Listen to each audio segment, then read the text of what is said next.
Pemirsa, ratusan siswa SMP di Bandung, Jawa Barat diduga keracunan usai mengonsumsi menu makan bergizi gratis. Siswa mengalami diare setelah menyantap makaroni dan sayuran yang diduga sudah tak layak konsumsi.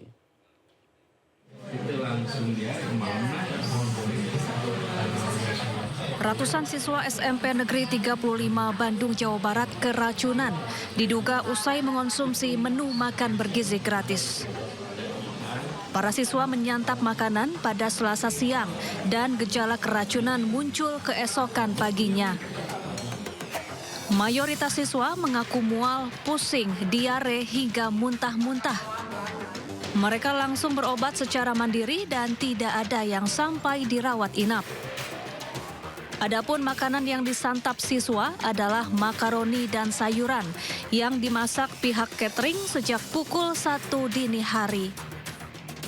Kemudian hari Rabu pagi ada laporan beberapa anak yang mengalami gejala diare.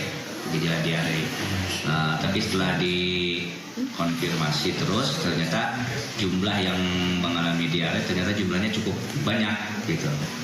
Makanya kami segera berkoordinasi dengan pihak Badan Gizi Nasional, kemudian dengan Puskesmas dan Dinas Kesehatan. Ada berapa Pak jumlahnya Pak?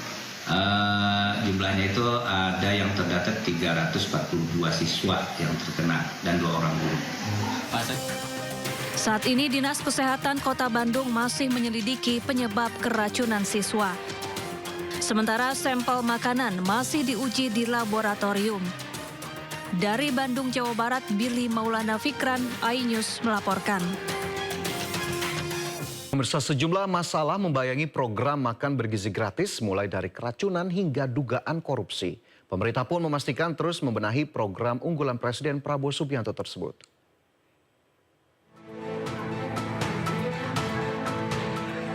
Kasus keracunan program makan bergizi gratis terjadi di Madrasah Aliyah Negeri 1, Cianjur, Jawa Barat.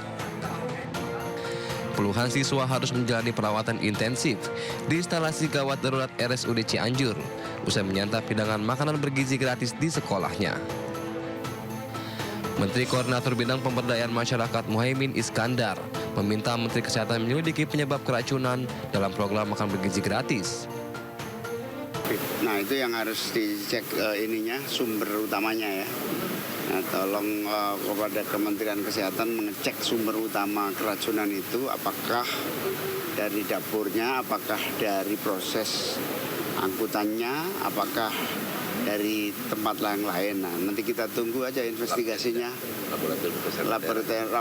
Laboratorium Kesehatan Daerah harus cepat ya mengambil langkah-langkah supaya kita tenang. Selain kasus keracunan, program makan bergizi gratis juga dibayang-bayangi dugaan penggelapan dana. Polres Metro Jakarta Selatan kembali memeriksa 5 orang saksi dari mitra dapur SPPG Kalibata. Pemeriksaan dilakukan terhadap pelapor, korban, bagian administrasi, dapur, operasional, dan orang yang mengetahui perjanjian antara yayasan dan korban. Pemerintah pun terus membenahi program unggulan Presiden Prabowo. Saat ini, program makan bergizi gratis menghabiskan dana sebesar 71 triliun rupiah yang diambil dari APBN. Tim Liputan iNews melaporkan. Dan Gizi Nasional membuat kebijakan baru yang melarang sisa makanan bergizi gratis dibersihkan di sekolah. Sisa makanan harus dibersihkan di Satuan Pemenuhan Pelayanan Gizi atau SPPG untuk mencegah keracunan seperti yang terjadi di Cianjur.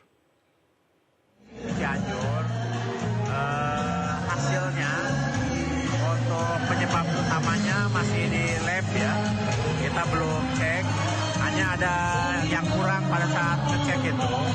Karena sisa makanan yang diduga menimbulkan keracunan itu sudah dibersihkan di sekolah.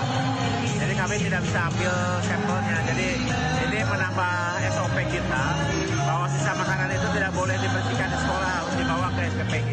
Karena untuk ngecek membandingkan antara sampel yang ada di SPPG dengan yang dikirimkan. Nah, kemudian dari peninjauan itu kita memberikan 2 saran kepada pengelola termasuk ke kepala SPPG. Yang diganti karena setengah dari putranya itu masih plastik. Dan sementara ini 2 sekolah yang sebagian kecil muridnya terkena itu putranya dari plastik itu.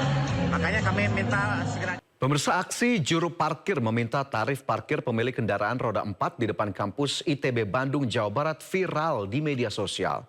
Pelaku meminta tarif 2 kali Rp25.000 ketika datang dan Rp20.000 saat hendak meninggalkan lokasi.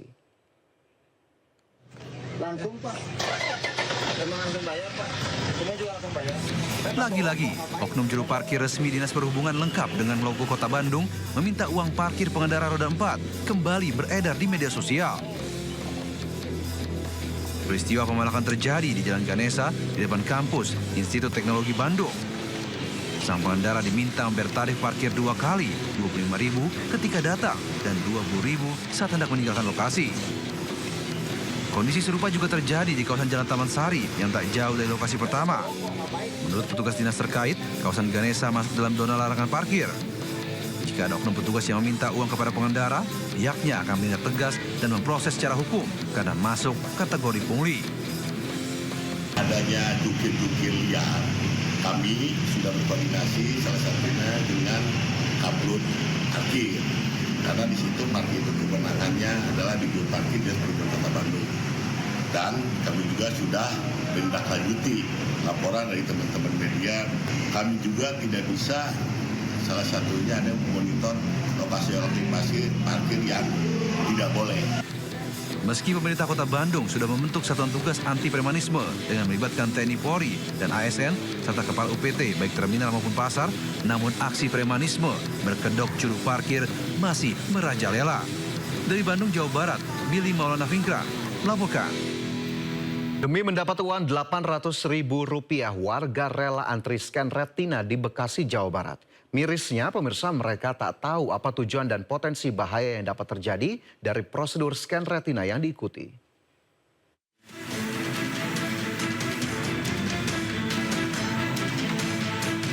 Sebuah ruko di Jalan Insinyur Juanda, Bekasi Timur, Kota Bekasi, Jawa Barat diserbu puluhan warga baik tua dan muda. Mereka terlihat antri untuk menunggu giliran. Dari informasi yang dihimpun, para warga ini antri untuk mendapatkan giliran mendaftarkan diri di sebuah aplikasi di mana warga yang sudah menginstal aplikasi di smartphone miliknya dan telah terdaftar akan dilakukan verifikasi dengan cara scan biometrik retina mata. Usai diverifikasi, warga mendapat sejumlah koin yang akan dikonversi ke mata uang rupiah. Sejumlah warga merasa tertarik karena bisa mendapatkan uang sebesar Rp800.000. Mirisnya, mereka bahkan belum memahami untuk apa ke depannya aplikasi ini. Mengidentifikasi dari mata itu, dari apa namanya? Oh, dari mata yang lewat alat lah gitu ya. Terus langsung dapat duit? Iya. Atau ada download lagi gitu-gitu? Nggak ada. Nggak ada? Tadi jelasin di dalam. Bilang katanya nggak menyangkut data pribadi. Dapat duitnya berapa? Nilai Rp800.000. Sementara itu, pihak operator aplikasi yang ditemui enggan dikonfirmasi. Meskipun menawarkan imbalan yang menarik, fenomena ini menuai kontroversi karena menyangkut isu privasi data biometrik yang sangat sensitif. Masyarakat dihimbau untuk berhati-hati dan memahami syarat serta ketentuan penggunaan aplikasi ini sebelum memberikan data pribadi mereka. Dari Bekasi, Jawa Barat, Rahmat Hidayat, iNews melaporkan. Selanjutnya, pemirsa, viral di media sosial sejumlah lampu mal di Bekasi mati membuat pengunjung bingung hingga panik. Sebelumnya, Bali juga dilanda blackout di mana seluruh daratan di Pulau Dewata mengalami pemadaman listrik. Mati lampu.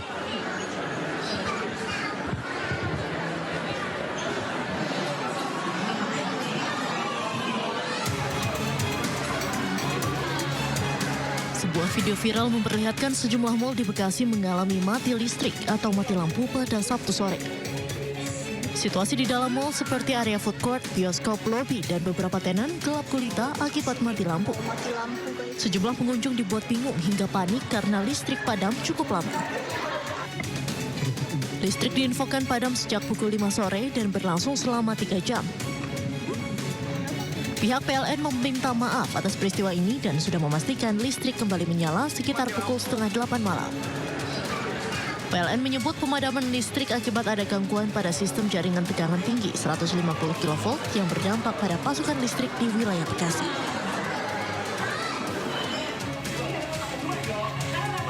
Sebelumnya Bali juga dilanda blackout. Seluruh daratan di Pulau Dewata mengalami pemadaman listrik pada Jumat sore. Di kawasan Denpasar hingga Badung, listrik terpantau padam sejak pukul 4 waktu Indonesia Tengah. Listrik padam dikonfirmasi pihak PLN berlangsung kurang dari 12 jam. Salah satu yang terdampak akibat padamnya listrik ini adalah penyedia jasa pariwisata, terutama hotel dan restoran. Pemadaman terjadi akibat adanya gangguan sistem kelistrikan kabel laut transfer Jawa Bali. Tim Liputan iNews melaporkan. Ya, sementara itu pemirsa, Menteri Sekretaris Negara Prasetyo Hadi meminta maaf atas pemadaman listrik total di Pulau Bali beberapa hari lalu. Pemerintah bergerak cepat berkoordinasi dengan PLN agar listrik kembali menyala di Pulau Bali. Sore hari ini kami mendapatkan laporan bahwa telah terjadi padamnya listrik di Pulau Bali. Maka kemudian kami dengan cepat berkoordinasi dengan jajaran terkait, dalam hal ini PLN melalui Dirut PLN, dan kemudian kami mendapatkan laporan bahwa dalam 30 hingga 45 menit jajaran PLN telah berhasil memulihkan pasokan listrik ke Pulau Dewata. Sekali lagi kami mohon maaf kepada seluruh masyarakat Bali atas kejadian pada sore hari ini. Namun tentunya kami juga ingin menyampaikan terima kasih kepada seluruh jajaran PLN yang telah responsif bekerja dengan secepat-cepatnya untuk memulihkan keadaan. Efisiensi anggaran berdampak luas pada pembangunan dan operasional infrastruktur jembatan. Di Halmahera Utara, Maluku Utara, siswa nekat menerjang arus deras sungai karena tak ada jembatan. Sementara di Pangkal Pinang, Bangka Belitung, sistem buka tutup jembatan senilai 435 miliar dihentikan karena biaya operasional mahal.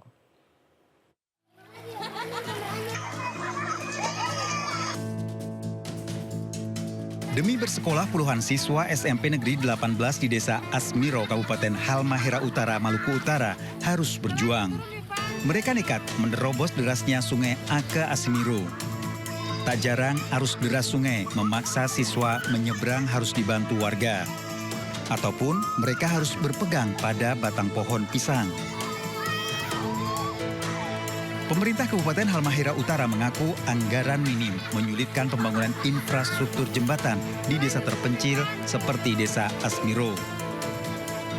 Jembatan yang sangat besar itu angka juga sangat besar.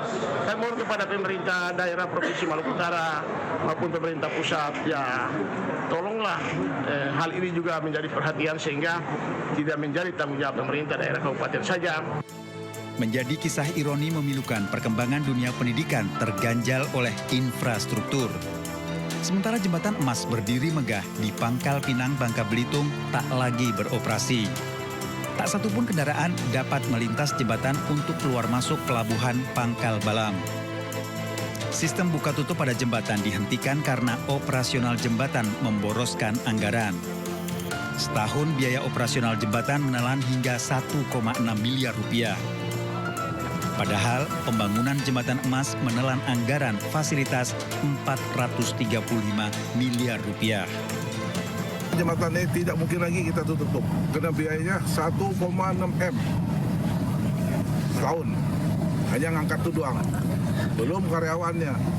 Jadi saya putuskan kepada rakyat Pangkal Pinang dan sekitarnya, muterlah jalan dulu. Jembatan emas bersistem Baskal atau buka tutup dibuka tahun 2017 menjadi penghubung Kota Pangkal Pinang dan Kabupaten Bangka. Tim kontributor melaporkan.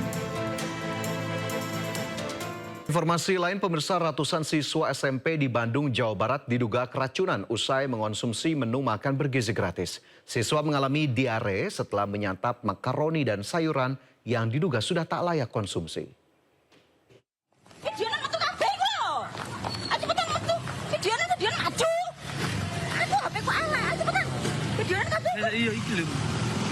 Ada Pak Edi.